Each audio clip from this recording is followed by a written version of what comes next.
Fala aí, meu povo, tudo certo? Depois de ganhar 2 jogos seguidos, existia a expectativa de que o Barcelona pudesse voltar a jogar bem, como tinha jogado contra o Alavés na semana passada, mas não foi o que aconteceu. Se viu um pouco, durante 90 minutos, um pouco do que foi o Barcelona durante toda a temporada, né? Defesa extremamente vulnerável, o Barcelona tomou 3 gols do Granada, já tinha tomado 2 gols do Granada no jogo de ida do primeiro turno. O Granada é o vice-lanterna do Campeonato Espanhol. Ele fez em 22 jogos do campeonato, se excluir os jogos com o Barcelona, 21 gols, ou seja, uma média de menos de 1 gol por jogo.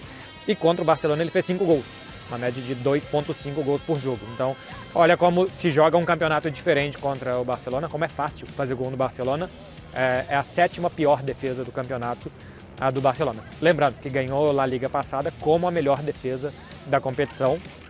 Os jogadores são basicamente os mesmos e que não conseguem render da mesma forma. Existem algumas diferenças, agora o Baldé se machucou e tal, mas Ter Stegen, que estava fora, voltou, tomou 3 gols, enfim. É um elenco parecido e que está tomando muito mais gols.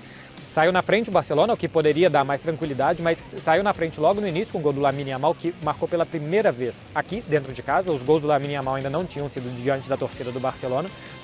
E ainda assim permitiu o empate do Granada. Não conseguiu dar ritmo ao jogo Barcelona, o que para mim é talvez o mais grave de tudo, né?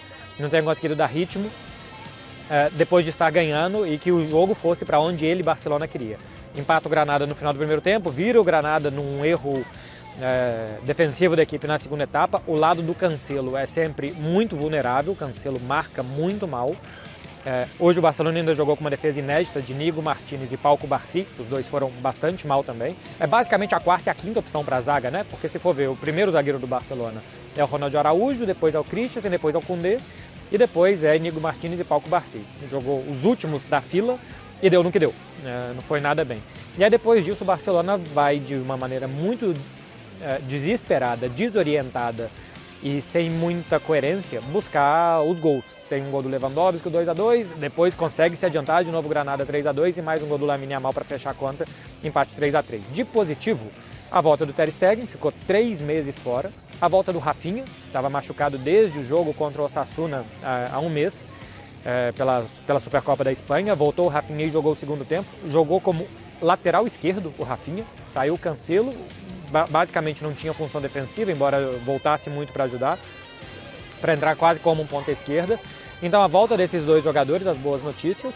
De novo deu assistência a Gundogan, de novo marcou Lewandowski. Apesar dos pesares, esses jogadores vêm respondendo nesse momento da temporada. O 2024 de Lewandowski e de Gundogan é bom, especialmente em números, acho que mais em números do que em todo o resto, mas de bom mesmo foi o Lamine Yamal, né?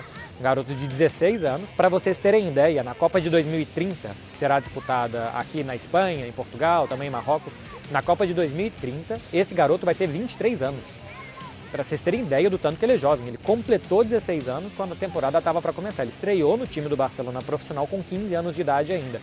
E hoje fez 2 gols e no momento do aperto, no momento que o Barcelona não sabia muito bem o que fazer, era bola no Lamine Yamal para ver o que acontecia.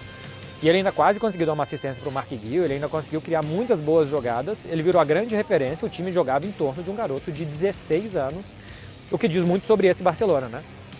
Que consegue fazer 3 gols, por exemplo, pela segunda vez consecutiva, né? Tinha feito contra o Alavés, faz de novo 3 gols, mas assim, faz 3 gols de forma desorganizada e pela pressão de ter que marcar de qualquer jeito, termina o jogo cheio de atacante, com um monte de gente na frente para ver no que dá, mas não é um time que sai fazendo gols de maneira organizada. Lembrando que hoje não contou com o Vitor Roque foi expulso na última partida, estava cumprindo suspensão, vai voltar na semana que vem contra o Celta de Vigo. É muito pouco do Barcelona, que não consegue se desfazer dos seus problemas defensivos durante a temporada, pressiona muito mal o adversário, não consegue dar o ritmo do jogo que ele quer, ataca de forma desordenada, então defende mal também. Enfim, foi um pouco demais do mesmo do que a gente já tinha visto da temporada até aqui. Uma boa presença de público, 42 mil pessoas em um estádio de 50 mil, que apoiou o Barcelona até o final. Empatou contra o vice-lanterna.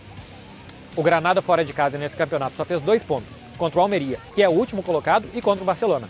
E esse time que veio aqui, que quase ganhou do Barça. Mas, se a gente for olhar de uma forma muito pragmática, na rodada, o Barcelona tirou 1 ponto em relação ao Girona, segundo colocado, e abriu 1 ponto em relação ao Atlético de Madrid, 4º colocado, porque é evidente que não precisa olhar para o Real Madrid, porque é evidente que esse time não tem bola para alcançar o Real Madrid nessa temporada. Então ele ficou um pouco mais perto do segundo colocado e ficou um pouco mais longe do 4º. Para mim, já há algum tempo, a briga do Barcelona é por G4 do Campeonato Espanhol, O Atlético de Bilbao, que é o quinto colocado, que começou a rodada 5 pontos atrás do Barcelona, nesse momento está 6, mas pode ficar 3. Amanhã joga fora de casa contra o Almeria, que é o último colocado, e para mim é o que o Barcelona tem que vigiar. Tem que vigiar o quinto colocado, vigiar o quarto colocado e ver ainda se o Girona perde fôlego e se ele consegue talvez beliscar ser segundo, mas tem que se garantir no G4, coisa que não será fácil pelo que o time vem jogando. O Barcelona joga muito mal. Daqui a 10 dias tem o Napoli pela Liga dos Campeões e vamos ver se o Napoli pressionar o Barcelona, o que essa defesa do Barça é capaz de fazer. O primeiro jogo é na Itália e o segundo jogo é aqui em Barcelona.